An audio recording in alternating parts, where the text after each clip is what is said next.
brain slews, slick with ectoplasmic juice. Ecstatic energy, a fire that fuels our memory. What genealogy with spiritual topography? Questions for your answers, we are data necromancers. Big ol' nuts, how you doing? Speaking of big nuts, how are you doing? How's the ice storm treating you? You know I love being locked up and confined. It's so cozy, right? It's so cozy, and Willow and I have been spending time together just cuddling in silence, and that's my favorite shit. I like surrounding myself with all my books on my bed and just like pretending like I'm building a mystery. No classes. Everything's canceled, right? Well, I don't teach on Tuesdays or Wednesdays anyway. Isn't today Thursday? I meant Yeah, today. but I have a class tonight. Oh, okay. They didn't cancel. Everything's melting anyways. It's fine. How's yours been? Decadent. I mean, like last night I made a caprese salad, and I'm like, what am I doing? Booped around Central Market, and if you don't know, Central Market is the grocery store in Austin, Texas that's full of just like, I don't know, whoever does their buying they like to curate the stuff that they have, so there's all sorts of different products to look at and different brands. Every time I go there, there's just new stuff. Nothing's the same. And I made a caprese salad because the tomatoes were like amazing. And I'm like, why are these so good? The height of winter is the height of somewhere else. I guess. They had so much flavor and they were so sweet and they were like deep red. They're like just the opposite of anything you've ever gotten on top of a burger. That sounds delicious. Was there extra virgin olive oil and maybe balsamic vinegar involved? Baby, this is my house. We use truffle oil. Oh my God. It was an expensive trip. It was so good. It sounds amazing. I'm really good at building fires now. I understand how to build a fire more because it's so cold. We never lost power, which was amazing. I know. I was seeing on Instagram a couple of people in Austin were without power. It seems like such an archaic problem. I know. We figured this out 100 years ago, and it's the exact same way it's always been. Don't touch it! Don't touch! Oh, a tree fell on it! Shit! I'll send you. There's a video of a transformer exploding, and you could tell me that aliens are starting World War III, and I would be like, because the sound and the color of the light, you know, it's like, and then it's like, bah! And it's all like purple and green and orange, and you're like, ah! It seems really dangerous. It seems like we should maybe put it underground or something. Yeah, that's what my mom said in a text. She was like, I still don't understand why we don't bury our power lines. Because it would cost money and labor and limestone and I don't know. It's like, you know that Tesla shit's going to happen soon. Like Nikolai Tesla always talked about how electricity could be harvested for free through the air. And you're like, let's figure that out. Well, didn't they like deliberately block that from happening because they can't monetize it? Yeah, he suffered and died alone. So they ruined him. I wish they made invisible microphones. You need one of those flesh-colored Sham wow microphones.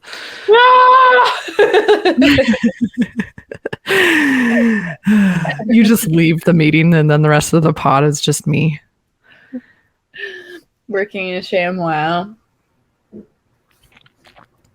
Where are you? In my bedroom. Oh, this is sacred. Yeah, the in-laws are still here roaming about, so it's just a easy place to hide. Have your walls always been that color? Yeah. In the video, it looks more greenish. Is it more blackish or grayish? It's blue. It's like dark blue. There you go.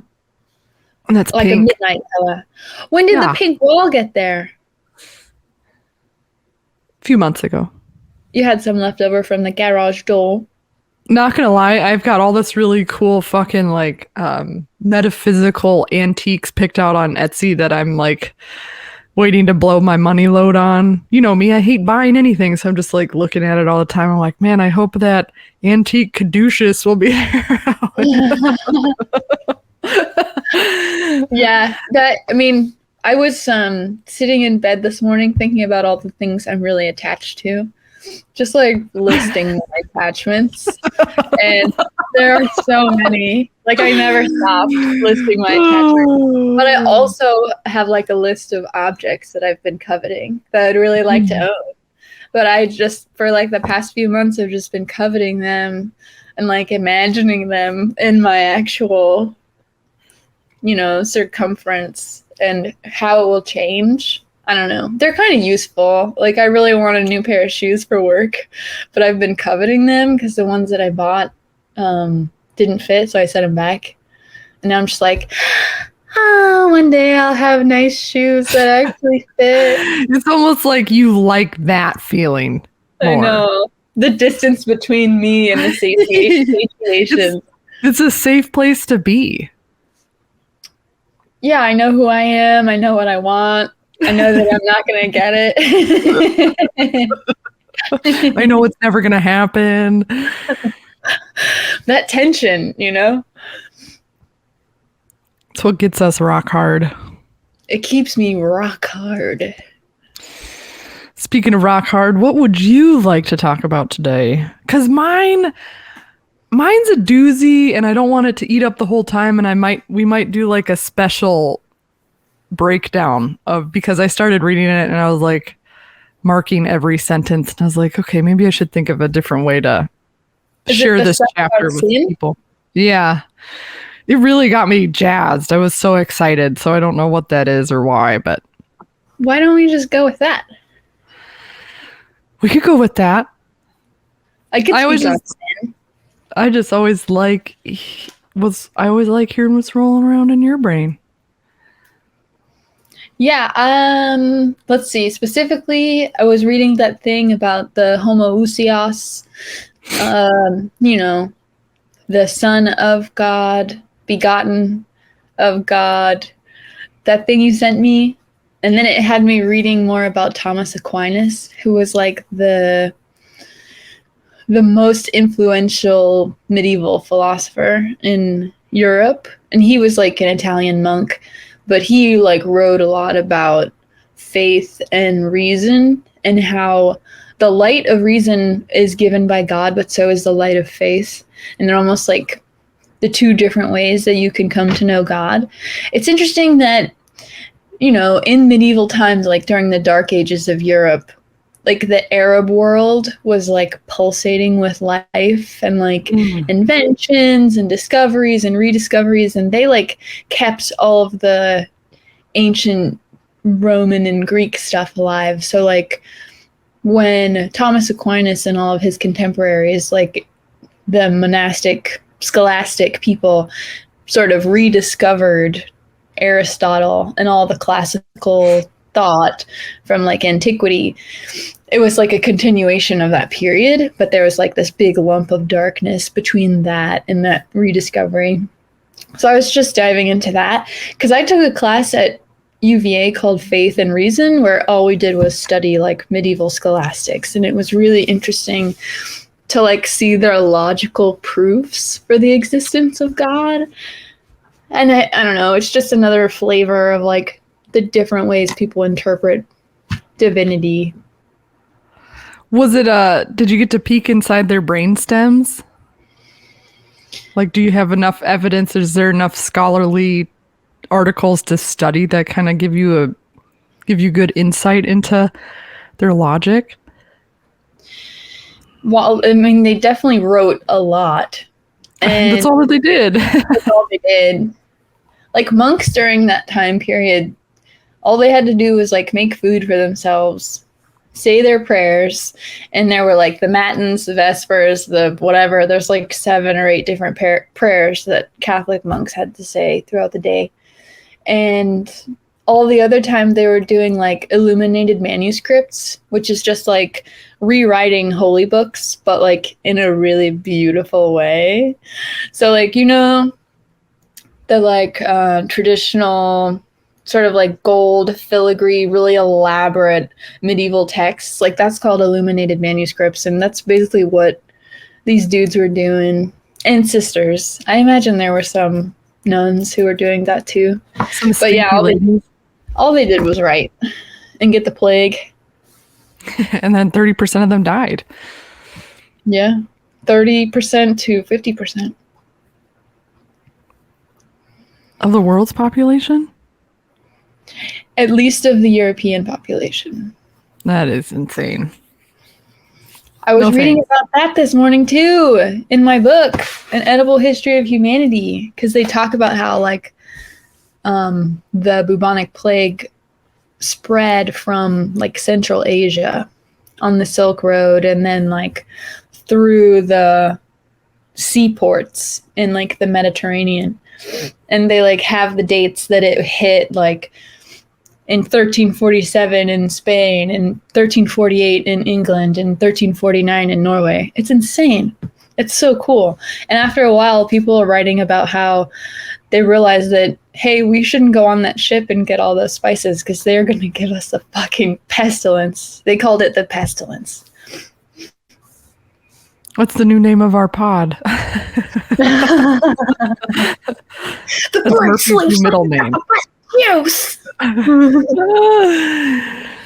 I want to hear your thoughts on sin. On sin. Okay, before we dive into that, I remembered something else that I wanted to briefly ask you. I was in my meeting with my metaphysical university meeting last night, and it's anybody's welcome to it. It's every Wednesday at 8 p.m.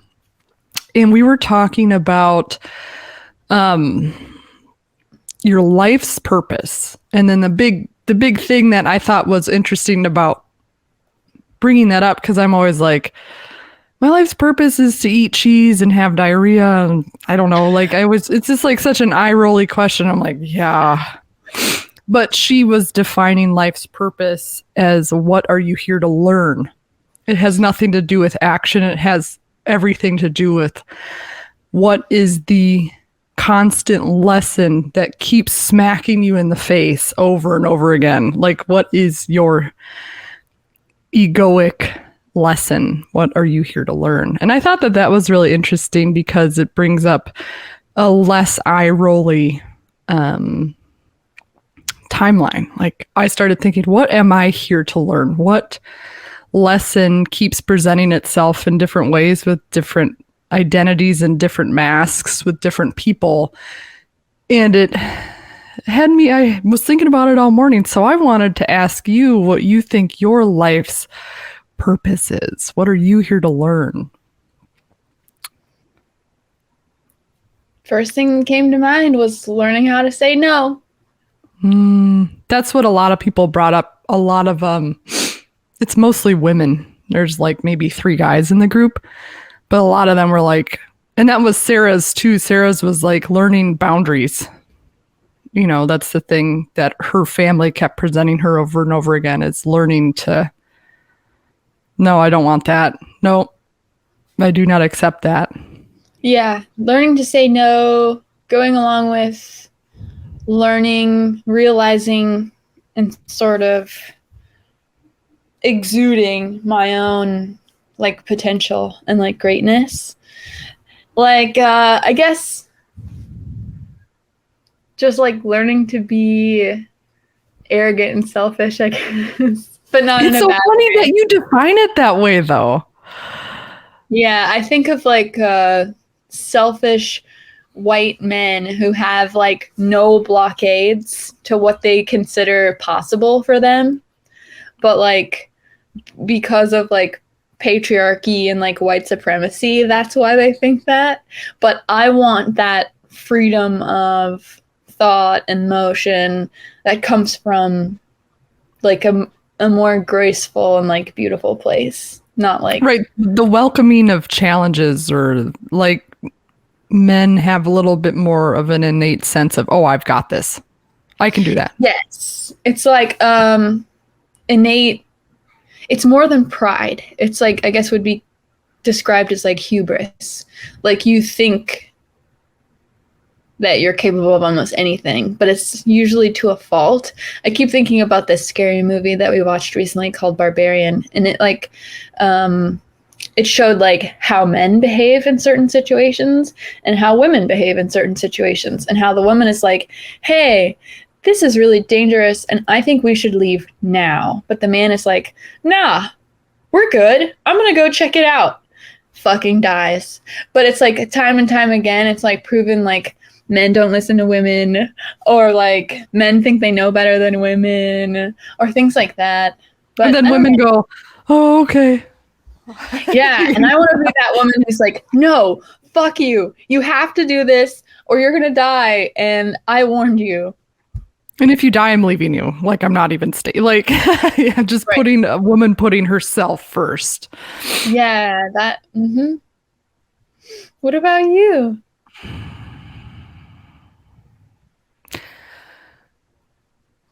Oh, it feels so, it's funny because we were also talking about blocks in your path.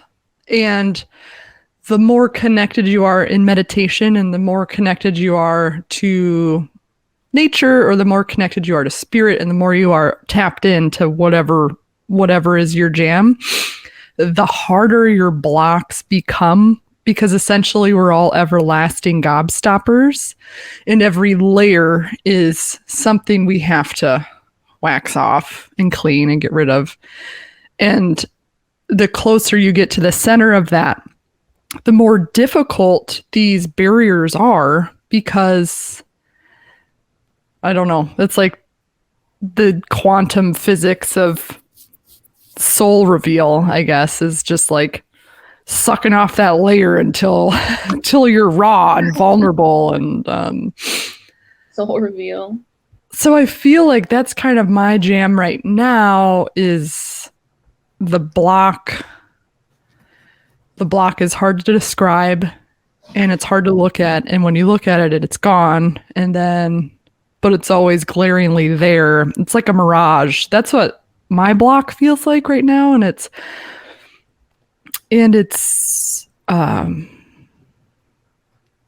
I think maybe I should just squirt anything that comes to mind out to get the ball rolling. But it's like, I have issues with expression. Like, oh, okay, is this what I want to do? Is this the route that I want to go? Is it important?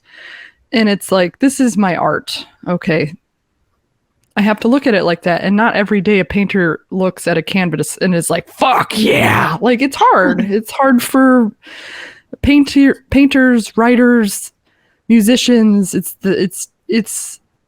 That's just part of it. And so yesterday I was kind of like wallowing a little bit. I'm like, what's the point? Then I'm like, the point is to learn that when you think that there's no point, that you keep going.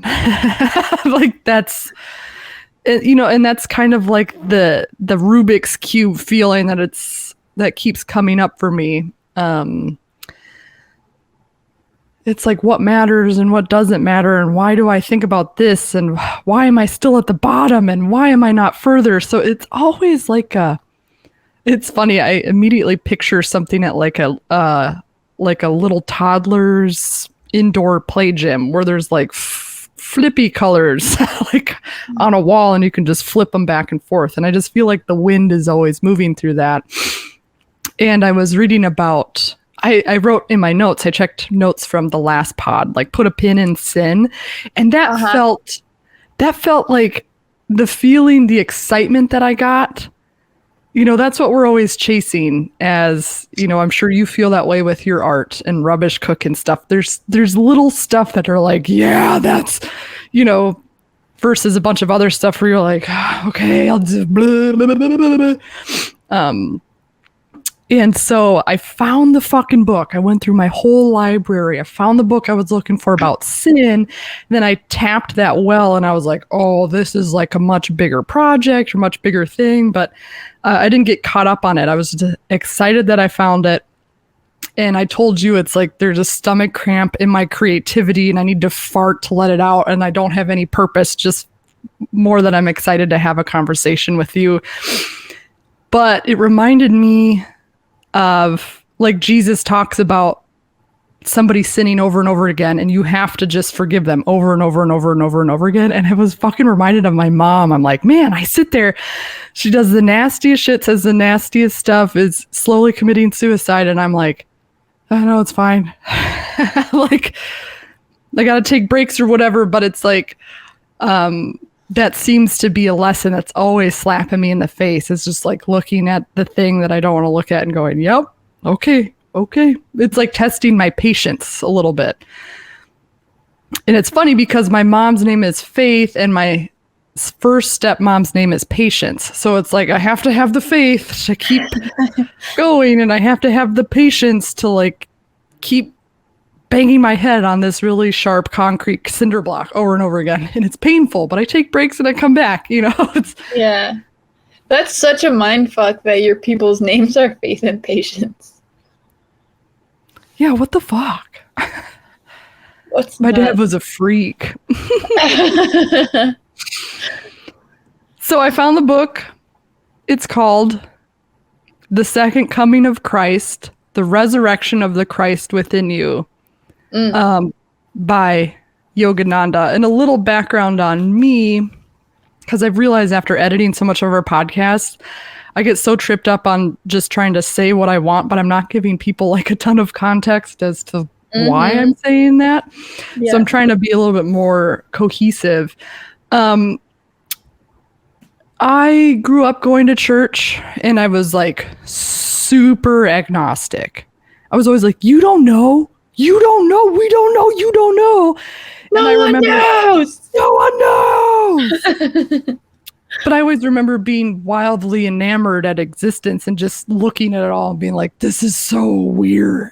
Everything is so weird. This can't, you know, and then you see like fish and birds and even monkeys, and you can see evolution with them, but you're like, who the fuck dropped this alien sperm and zygote and flicked it into a hot bub, you know, and then we're like these lanky, pale creatures that make hash browns. It's so weird. So we love ketchup. And we like poisoning nature with Teflon factories. We're just like so absurd. And the absurdity has always given me this profound sense of smallness. And I always just like squashing human ego, where we think we know everything, and people like to always think that they know everything. And I like to be like, there's not, who knows, you know? And that I think was the platform for my spirituality, you know. And then I started doing what I didn't know at the time was psychedelic therapy, where you do 3 hits of acid and you lock yourself in a dark bathroom with no distractions, and you just like let all the dark shit come up and you stare it in the face. And I did that for years. And then it profoundly helped. I've been meditating since high school too. So I've been meditating for like 16, 17 years. So it kind of all is like a perfect mixture for an intensely spiritual person like myself. And I've always wanted to know what the Bible really meant, because going to church and Sunday school, and then I got a science scholarship to a Catholic private school. And even there, it was just like, I don't think you guys are reading this right. I think you guys are taking this too literally. And they would be like, no, you're wrong. And I'm like, okay, well, yeah, I mean, that figures. There's a whole Catholic empire here. I'm not going to pop it. So to find an Indian teacher who was like, this is what the entire Bible means. Here's all the symbolism. You know, Jesus Christ was the same avatar as Abraham and Lord Krishna and Buddha, you know, somebody who kind of like pulls it all together. It was like me hitting the spiritual lottery, because he deciphers it in a way that I can eat and digest and make sense. And you're like, yes, this is the psychedelic weirdo nonsense that I've been looking for my whole life. And I don't know if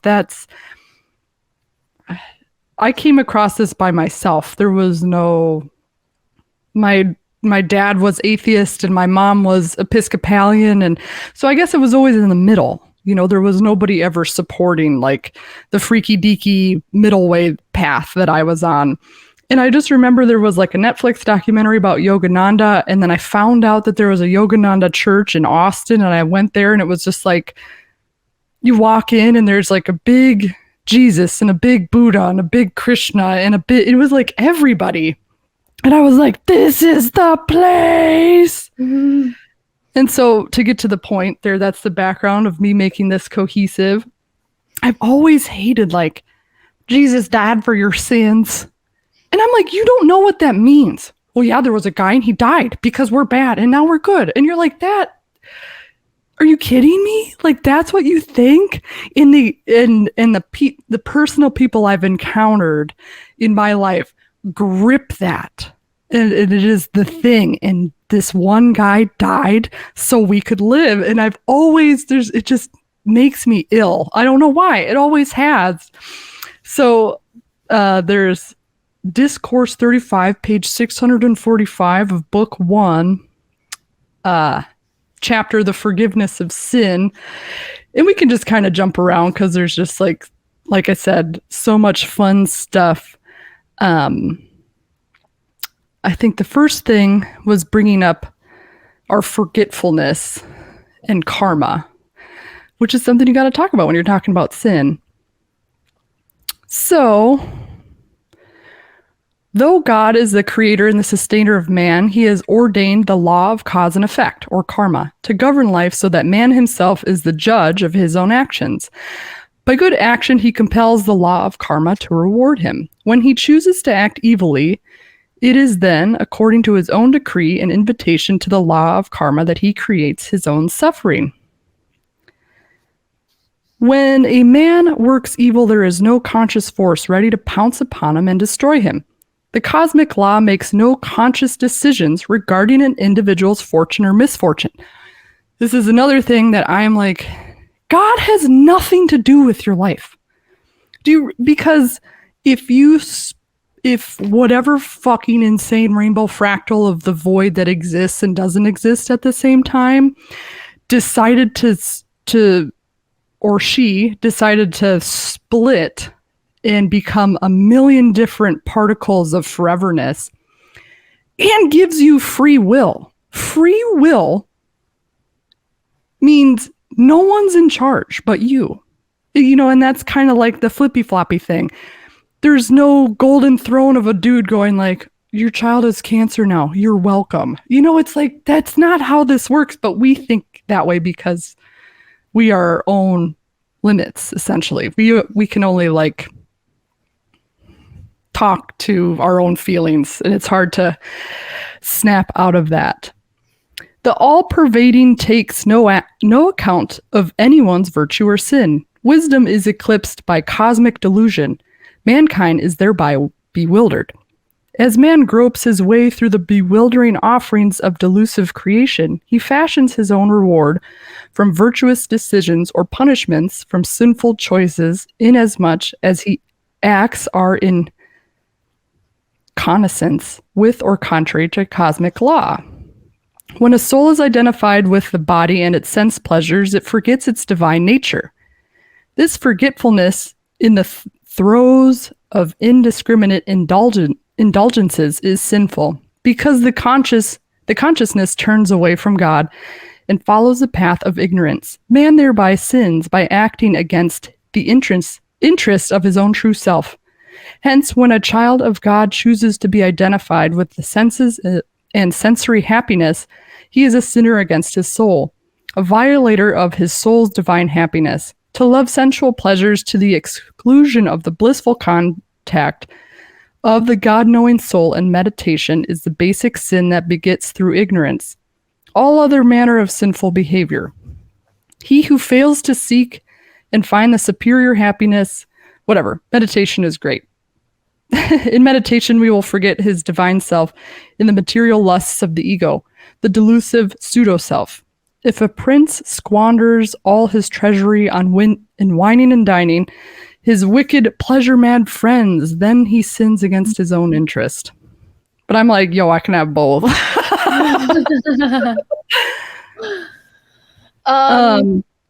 Or sorry, Yeah, you go just for it. No, go for it.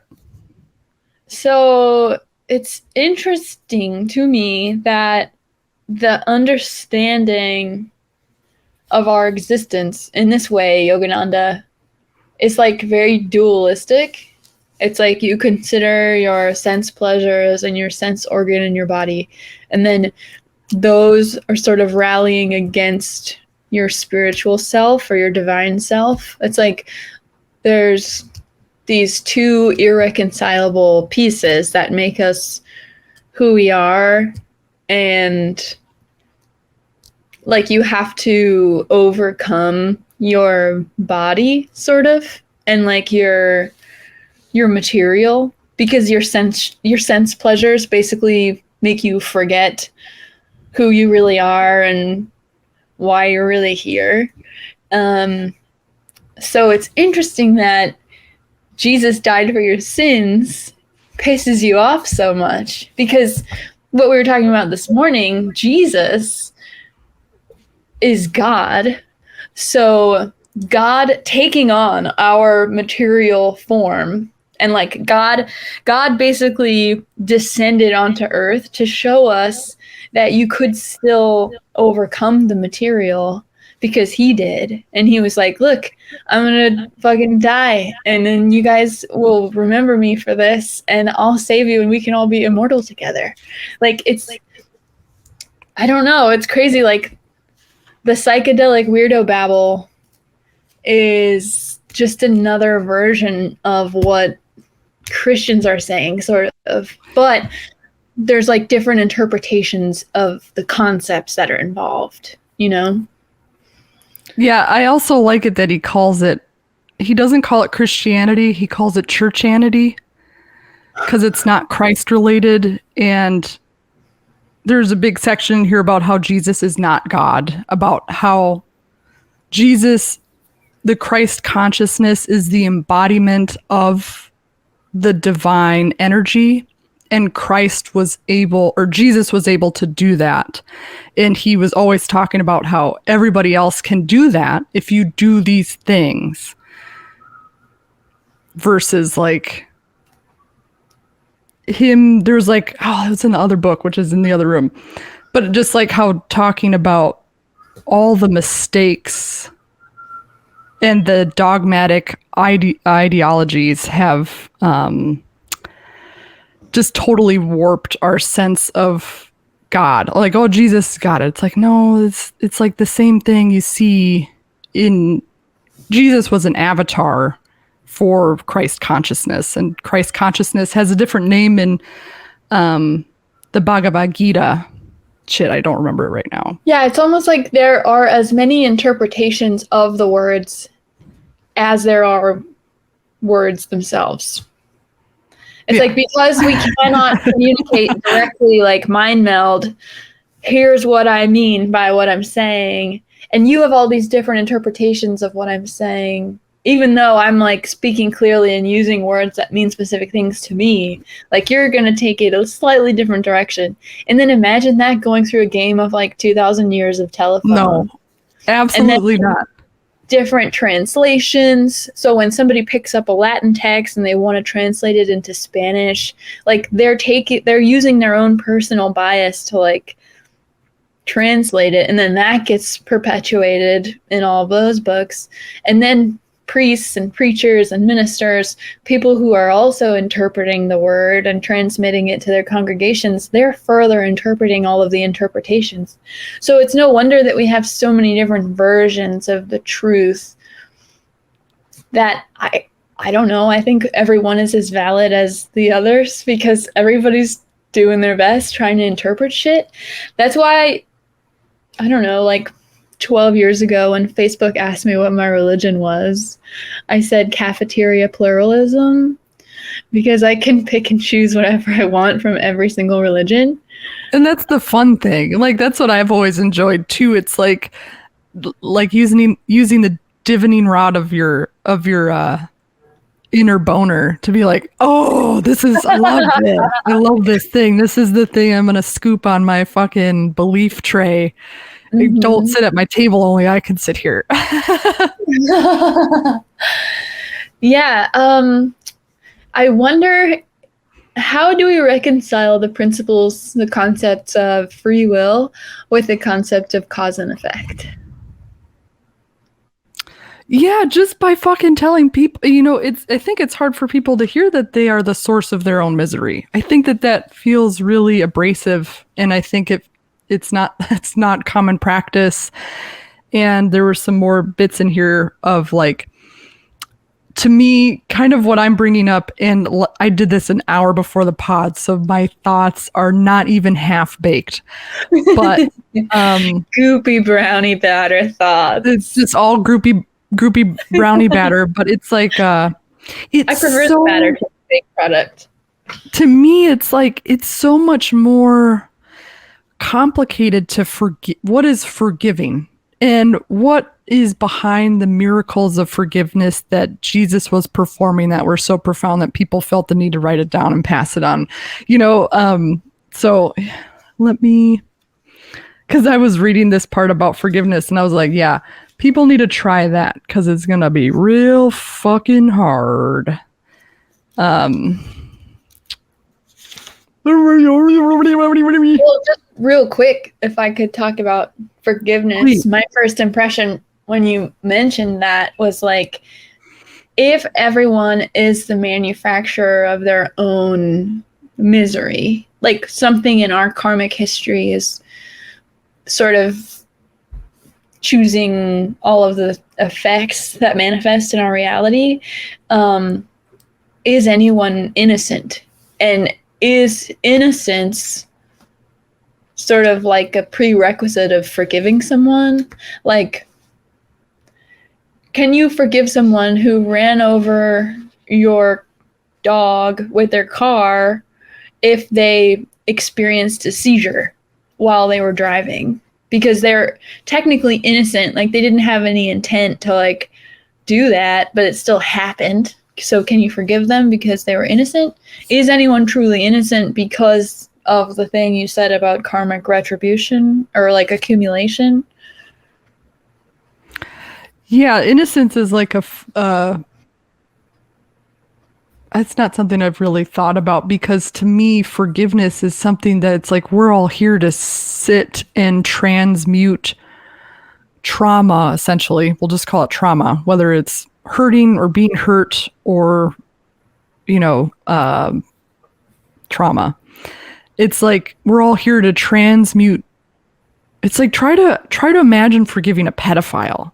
Like that's where I want to go, because it's like how this shit is the hardest. We can sit here and like write down examples or things in our life, but there are moments, especially in the last however many thousands of years, we were like, how the fuck do I transmute this absolutely vile trauma echo?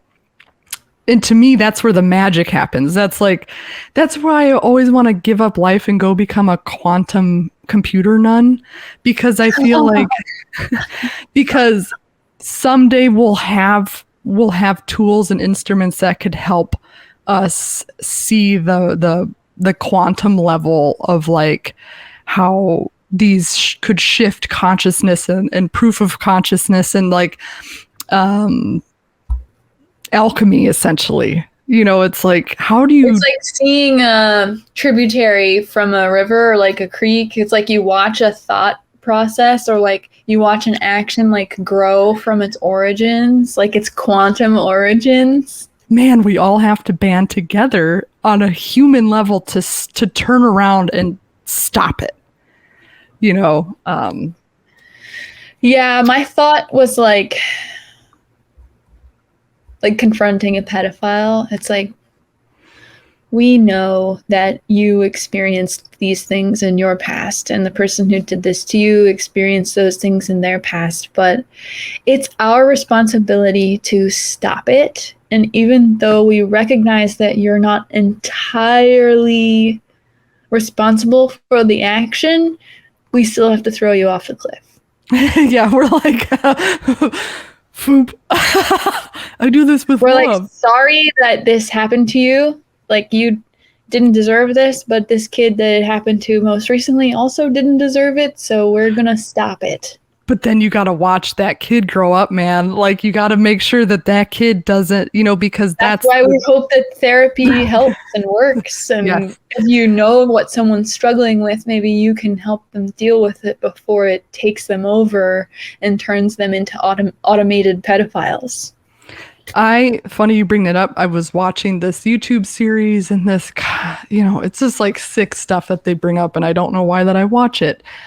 But he, kidnapped 2 little kids and did horrific things to them in the middle of nowhere in the 80s. And they found his journal, and in his journal, he was like, I just want everybody to know that this was preventable, but there's no place safe for someone like me to go. There's no one to talk to. I can't show up at a therapist's office and say, man, I'm thinking about touching or hurting little kids, because I'm just going to get thrown in jail. And he had like this huge diatribe about it. And I was sitting there being like, oh, I agree with him. Like, it's like,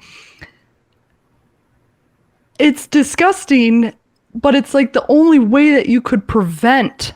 And I'm in camp, prevent at all costs. I never want another kid ever being molested by any family members or an affair ever. So to jump in that camp, you got to make some place for them to go. You can beat them all to shreds or kill them all, but it's already too late. They already molested the kid, and now that kid's already, living by himself in the Appalachian Trail, waiting to steal some fucking 6-year-old boy. It's like, it's gross, but it's like, hey, we gotta, I don't know. It's tough. It's really tough. It's scary, and we have to acknowledge that not everybody who is molested will turn and molest someone else. Well, no. I mean, everybody has different nervous system. I know that you understand that, but I just wanted to speak it out loud to, remind everybody that it's not, you don't have to molest someone if you were molested. No. But I think that it speaks to a larger problem that we experience as a culture. None of us are comfortable, like, sharing what we're struggling with our families, or like, especially those kind of nefarious things that you have urges to do. Like, you can't just go to your doctor and be like, I was thinking about killing you when I came in here today, but I left the gun in the car. Like, what, how, like, do you want there to be some type of like demilitarized zone that they can wander into and just like supplicate for forgiveness? Like, please help me, I'm sick, I did XYZ, I'm thinking about doing XYZ again, and can you, like, do we give them asylum? Yeah, I think if somebody's having thoughts and they're coming to you for help and they haven't hopefully enacted, they haven't done any harm, if there was preventative measures, or at least some preventative measure, just a hair of prevention, it's just like, we're all about all the post traumas, the therapies, the domestic abuse, the calling the cops. We're all about post, dealing with it as it happens, and we don't invest preventative measures at all. And maybe we're getting there. Okay, if I had to answer this really hard question, it's like, yeah, we're gonna commit you to this program. You are safe to unfortunately freely express, the things that you want, and let's talk about the things that happened to you. And maybe instead of it being like a prison, it's like a rehab, and it's on an island. It doesn't have kids on. In my mind, it's on an island too, but it's like a crystal castle, and they have to like get into this giant pool of milk and like They have to stay in the middle of the islands that's surrounded by milk, and like they The milk will cannot bring your come out. genitals off, and But then since it's like thought crimes, it makes me think of Minority Report and like precogs and that type of like, how do you prevent someone from having those disgusting, disturbing thoughts? Will they continue to live with those thoughts for the rest of their lives and that's okay because they don't act on them? I don't know. who knows? And yeah, the thought police stuff is obviously a slippery slope that nobody really wants to go down. And that's why I wouldn't persecute them for having those thoughts. You know, it's but it would be an interesting thing as a psychology major to study. Like, could we dose them up with MDMA and put VR goggles on and put the perpetrator of their molestation in a scenario where, okay, my dad used to do this, and so we try to mimic it through their memories and we stop it. And since they're in a vulnerable state, the dad leaves the room. And we go to every, and this is where the quantum computers come in to help a little bit too. We could kind of like get in there, see that memory, and then alter it just enough to where suddenly over time they're like, I like women. I like really grown ass women, and you're like, yeah. That's such an interesting way to think about healing. And it reminds me of like, like phantom limb syndrome, when someone has had like a limb blown off or something, like just like removed in a really traumatic and like immediate way. And then they use mirrors to make you think that limb is still there. And then they like tickle it and you can like feel it. And then they somehow relieve the phantom pain that you've been experiencing by tricking your mind into thinking that the physical limb that's still there is actually healed and like taken care of. It makes so much sense to like find the memory or string of memories of things that happened and like reenact that situation, but change the outcome. I think it would be cool to use like a figure that the person is also like with in the current time, like have that figure go back to that memory and just be like, oh, you think this is going to happen? Nope. Boop. And then that's like flicked away. And then their like mentals can recover.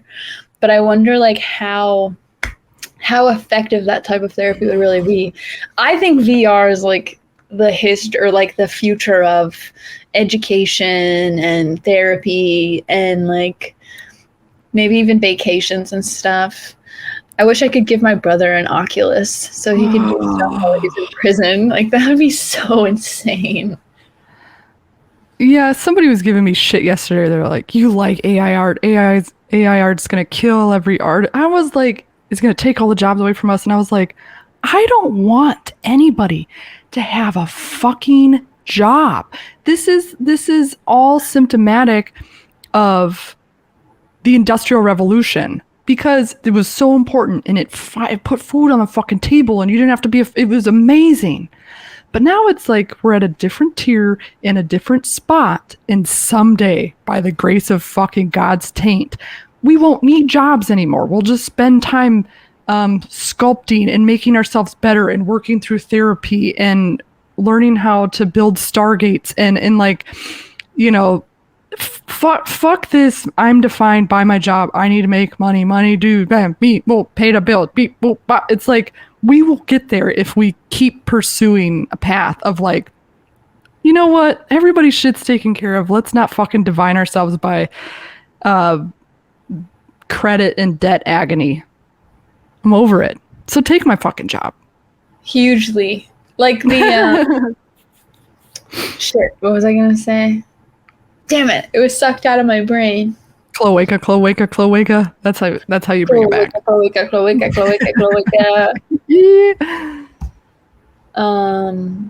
Yeah, robot armies. AI. The cool thing about AI art is like, it doesn't look like the shit that I would make. No. So why, like, how are we vying for space and attention? I don't know. People always freak out when robots do anything. And I'm like, it's inevitable. Well, yeah, I feel it's inevitable also that this sort of artificial intelligence that we've developed will rise up and murder all of us too. Sounds great. Don't you think killbots make a lot of sense? Yeah, they just eliminate all enemies. Like I want to buy one.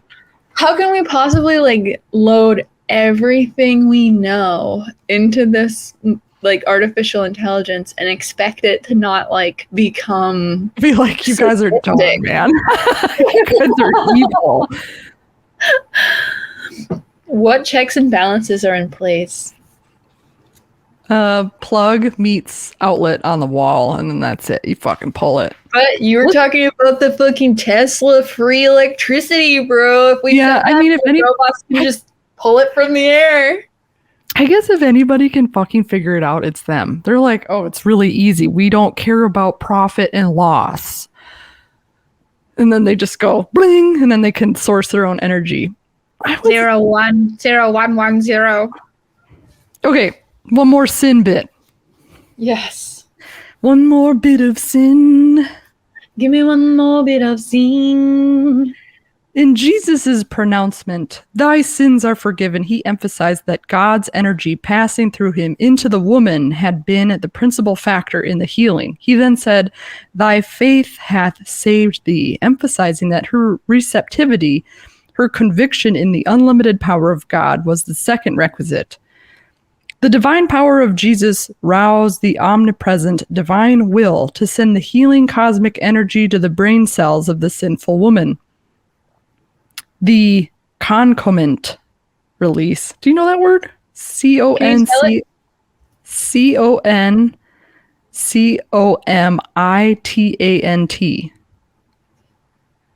Concomitant? Concomitant. Like going along with? Concomitant. Okay. Like you do it at the same time? Okay.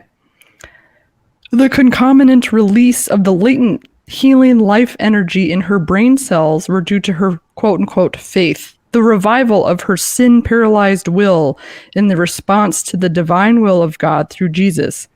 O woman, thy faith in the infinite power of divine healing changed your sin-paralyzed will with divine will, causing a release of stored-up energy in the brain, which, reinforced with the cosmic energy from me, has cauterized the sinful tendencies lodged in your brain cells. Now freed from the automatic reaction and compulsion of evil habits and sense slavery, you can be conscious of the revived peace of your soul.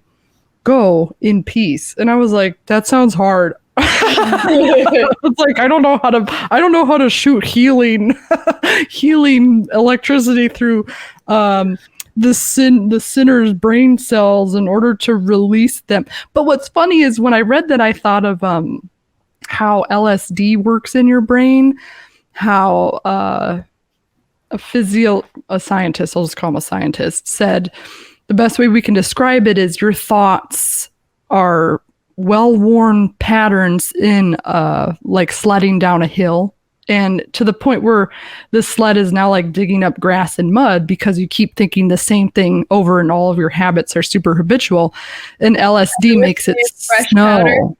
Yes. I love that. So I was like, oh, that's kind of cool. It sounds really miraculous, but it's like you have to pull this psychic forgiveness of I don't care how many dudes you've fucked. I'm going to be the first person to say like, it's fine, you know, and then what's that going to do to the woman? Because they keep bringing up there was a prostitute in the Bible and how Jesus was like, I forgive you, you know, and that was so profound back then because, you know, and then also in the caste system in India too, it's like just a simple, like, I think of like brainwaves. Like I'm not stressed or angry when you're telling me that. So what are you receiving from my, I don't know, my cool, calm waves, and how is that pulsating through you? And what's it changing? And who would be, then it's like, then the sinner has to be receptive enough to go, whoa, oh, okay. Instead of just like, I'm going to do it again and again, and there's nothing you can do. You know, they're not like, they also have to switch the flip the switch in their brain in order to receive that like conscious theta wave or beta wave or alpha wave. I don't know brain waves, but To receive forgiveness?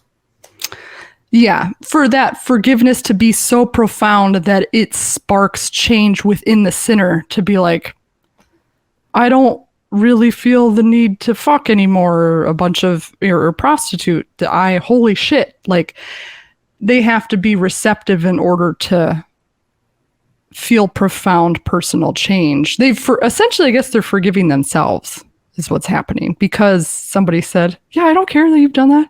It's cool. They're like, what? But I'm evil. And they're like, no, you're not. Well, that's why they say through God, all things are possible, including the forgiveness of the mortal sin, right? I don't know. Everyone has a different interpretation of that.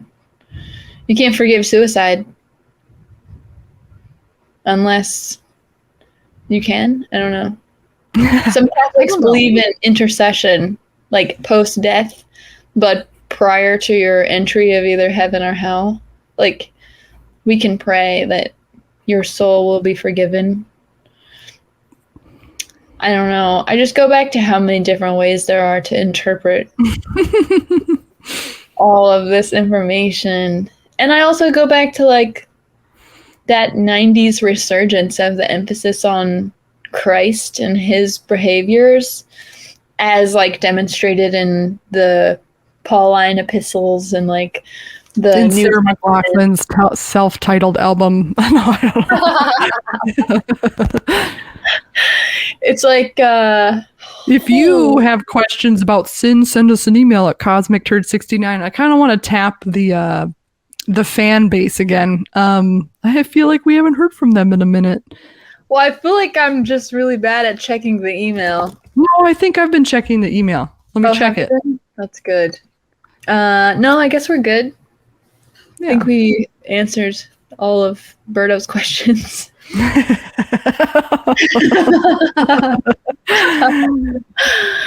Berto.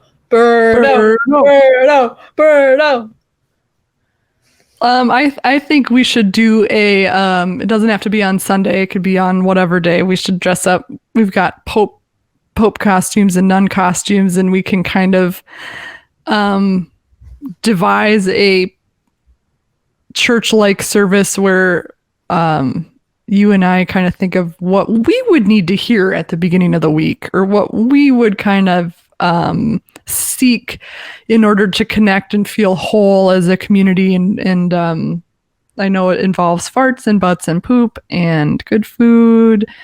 But So a huge thing that people get from church and church services, I think,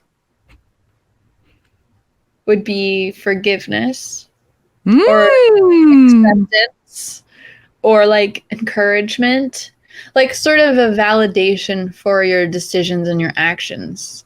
Like, yes, this is what you intended to do and you did this instead and it wasn't great, but you did your best, kiddo. Like, that's what I want to hear.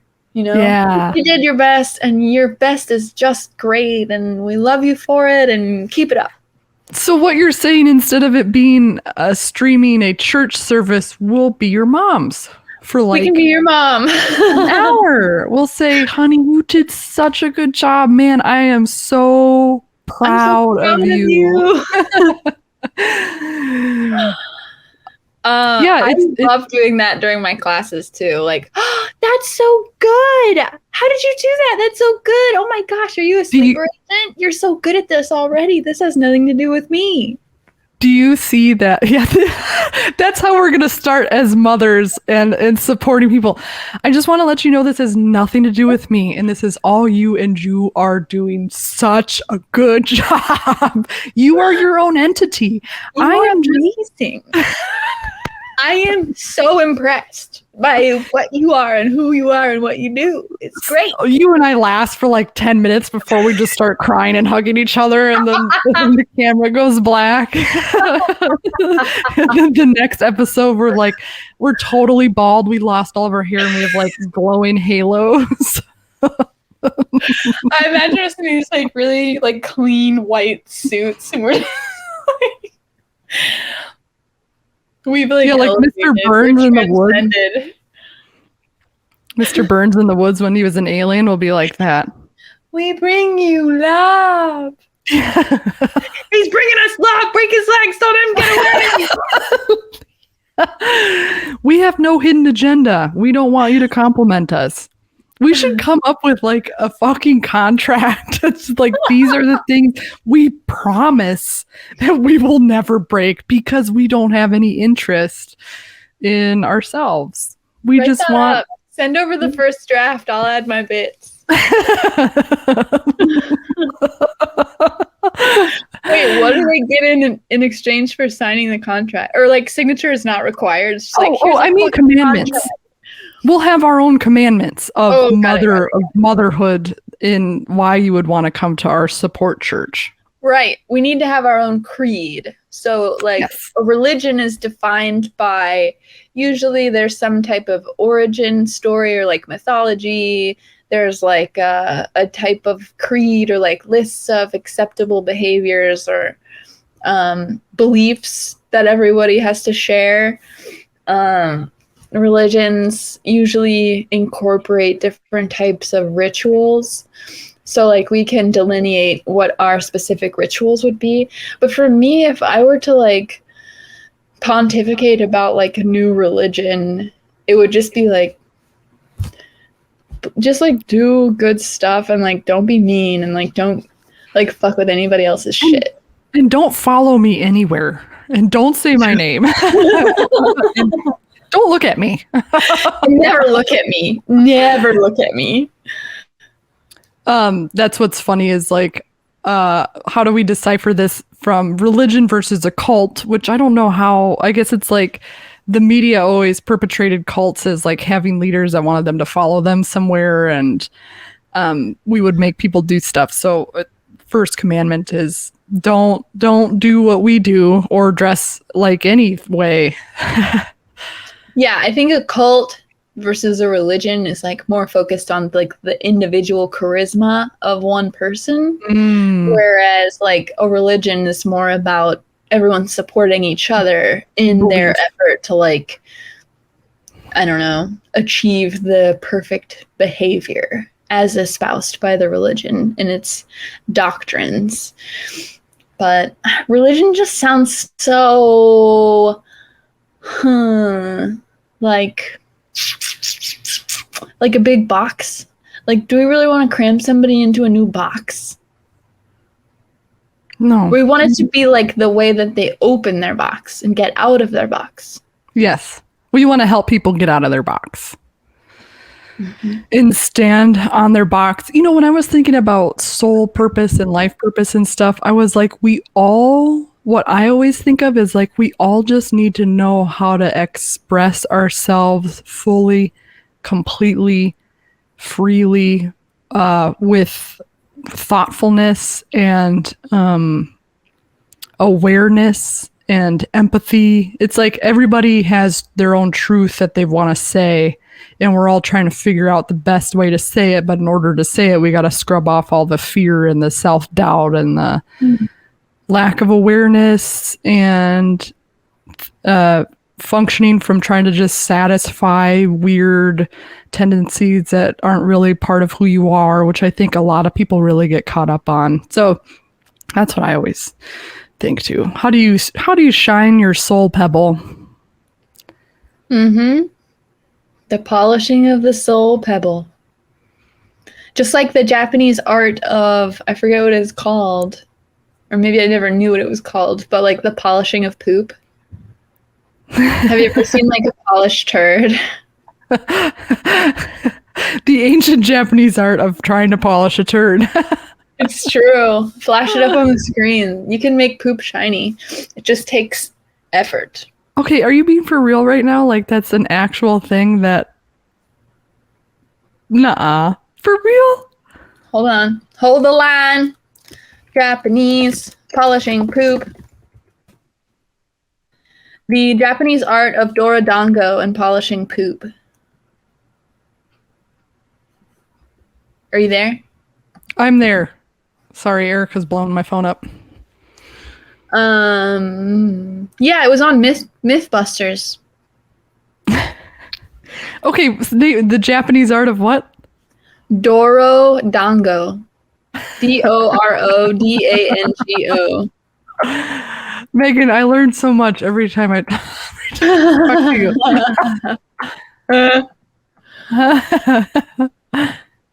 Japanese Dorodango, polished baby. clay ball. It's a metaphor. It's a metaphor for our impure souls and our effort of polishing them every day. Yeah, I'm into it. Thanks for chatting with me. I can't wait to have an in-person one. I know, this was amazing though. Also, I want some Dorodango jewelry. Oh, okay. Let's go find some. Or can we make it? Let's make it. Let's decide what we want to eat and what we want our poop to be like, and then we'll polish the poop and make jewelry.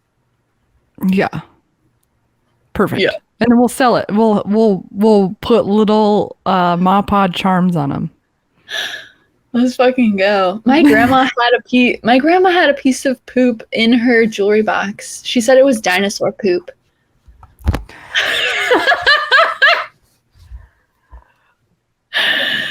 Okay, why are you bringing that up at the end? Wait, was it real poop? She said it was fossilized, petrified dinosaur poop. Okay, but give me the real story. Do you think that she bought that at like a truck stop, or was it just old dog shit, or like what? Fossilized dinosaur poop. Coprolite is fossilized species. Was it a rock? What did it look like? Yeah, it looks like a little rock. Oh, okay. It wasn't like a piece of poop in her jewelry box. No, because a fossil is technically like just the imprint object getting lodged in the sedimentation of rock all around it, and then each little detail of the object being replaced by rock as it disintegrates. So a fossil of like a skeleton is not a skeleton. It's a rock that replaced a skeleton that was once there because it disintegrated. So like a fossil of poop is a rock, but it's in the shape of poop that was once there. Right. I pictured, I just like couldn't get over the like how beautiful it would be that Megan's grandmother had poop in her jewelry box. Yep. R.I.P. Marion Watson. She was born in Queens, New York. And then she lived in California for a time. And then she's buried in Arlington Cemetery in Virginia. With all my other grandparents. Whenever I have a class where the people are like, oh, I'm in the military, or like, oh yeah, I live over near Arlington or whatever, I'm like, oh, my grandparents live there in Arlington Cemetery. I want to go there with you. Let's go. That's like the huge military cemetery in Arlington. I didn't know you had military in your fam. Dude, on both sides, very far back. That means you can get a mortgage without a down payment. My car insurance is USAA through my grandfather. Hell yeah. All right, dear, I must go pick up Rubitha. Ooh, tell that baby I said hello. Let me know if you want to go to the mall later. Not today. What time? Okay. Apparently, you can go to Build-A-Bear and she can get a bear for the price of how old she turned. So $3. I've never been to Build-A-Bear, but I know that she would lose her mind probably. So I was like, if I'm going to go to the mall, I should bring Megan. Wait, what's our thumbnail? Go like this? Or go like this? Other hand.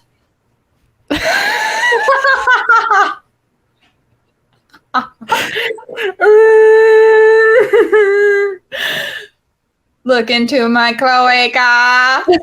Look into our cloaca. Look Look, into our cloaca. and you will see the source mother. Goodbye, everybody. I'm just gonna end the recording like this.